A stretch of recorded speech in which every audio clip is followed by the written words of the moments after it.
One change I made in my behavioral coaching process is now I don't just look at people's behavior, I look at their identity.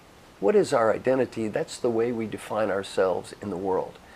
And the reason is, if we have an identity that's fixed, we may limit our chance to get better. For example, a leader might have a self-image or a self-concept that says, I'm a bad listener. Well, I look in their ears and say, why are you a bad listener? Do you have to be a bad listener? Well, they often then realize, no, they don't have to be a bad listener. They've kind of stereotyped themselves and put themselves in a certain box. And here's what's important. If you don't change your identity along with your behavior, you may feel like a hypocrite or a phony. For example, let's say you need to get better at giving positive recognition, and your self-concept or image is that you're bad at giving recognition. Well, then you start getting some feedback that indicates you're doing a good job of giving recognition. If you're not careful, you might think, well, that's not really me. The real me is bad at giving recognition. Now, where does our identity come from? Well, we can look at it as the intersection of two lines. One is future, past, and one is self-other. First part of our identity is called our remembered identity. How do you know who you are? You remember events in your life. For example, your identity is bad tennis player. Well, how do you know that? You remember times you lost. Another part of our identity is our reflected identity. That's feedback or input other people give us about our past behavior. You think you're a bad listener. How do you know? Someone in the past told you you were a bad listener and you remembered it. The third one is our created identity. The third one is our programmed identity. That is other people giving us messages about ourselves, our programs for the future, and we're all impacted with programmed identities. I'll give you a funny example. My mother went to college a couple of years when a first grade school teacher, and Dad had a gas station. What did Mom tell me about me when I was growing up? She said, you are smart. She didn't say kind of smart, you were extremely smart. She said, you're the smartest little boy in Valley Station, Kentucky. You can go to college, you can go to graduate school. And she also said, you have no mechanical skills and you will never have any mechanical skills for the rest of your life. Did she want me working at that gas station? Don't think so. She wanted me to go to college. How did this message, you have no mechanical skills, impact my life? Never encouraged to be around cars, tools, mechanical things, so guess what? I don't learn. All of a sudden, my friends think I have no mechanical skills. People at the gas station, he has no mechanical skills. I'm 18 years old, I take a test, United States Army aptitude test. I scored in the bottom 2 percentile of the United States. Now it was just Mom and Dad and friends, the United States Army, they all proved I had no mechanical skills. Did I doubt this? No.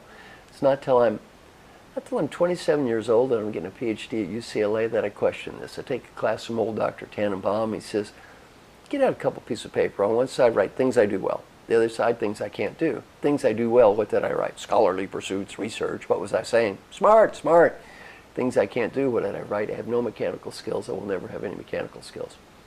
Old Dr. Tannenbaum looks at me and says, Marshall, how do you know you have no mechanical skills? I said, it's hopeless. I took a test. Random chance beat me. He said, how are your mathematical skills? Oh, I said, I have great mathematical skills. 9 courses of math, past calculus. He said, why can you solve complex mathematical problems, but you cannot solve simple mechanical problems? He said, how's your hand-to-eye coordination? I said, I guess it's okay. I can do things the other kids can do. I can play pinball games, shoot pool, drink beer. He said, why can you play pinball games and shoot pool, but you can't hammer nails? When I was 27, I finally realized I had no mechanical skills because I was told I had no mechanical skills. I bought into it, believed it, became part of my self-image, and I lived out through life. There's absolutely no genetic reason I had no mechanical skills. I just bought into a program. Simple as that seems, I work with clients all the time who have negatively stereotyped themselves. I can't listen, I can't give recognition. There's no logical or genetic reason for this. These are just programs that we've clung on to too long.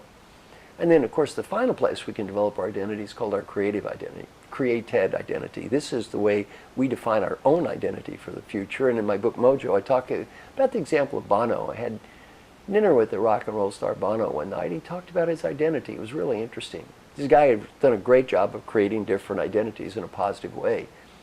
His first identity was regular guy. And he's still a regular guy. I use the F word about every third word, and he was very kind and apologized for his language. I said, don't worry, I'm from Valley Station, Kentucky. I said, I thought that was the adjective that preceded all nouns. Then after being a regular guy, he became a rock and roll fan, and he's still a rock and roll fan. Talked about music and loved groups and how they influenced his life. Then he became a musician, obviously still a musician, not just to make money though, just because he loves doing it. Then he's a rock star. And he didn't say it to be bragging or showing off. He is a rock star. It's who he is. A large part of his identity in his life, and now he's a humanitarian. And I was impressed. He wasn't a fake humanitarian or pretend to be a humanitarian. He's a real humanitarian. He's a guy that's going out there busting it to really make the world better, and he was given many opportunities to make little cute comments when I was around him and put down the president or other people. He didn't do that. He was always on mission. Well, he created an entire new identity for himself in a very positive way, and this is something that we can all do. So now when I work with my coaching clients, I try not only to help them change their behavior in a positive way, I try to help them change their identity in a positive way. And I challenge them and I say, what is your identity?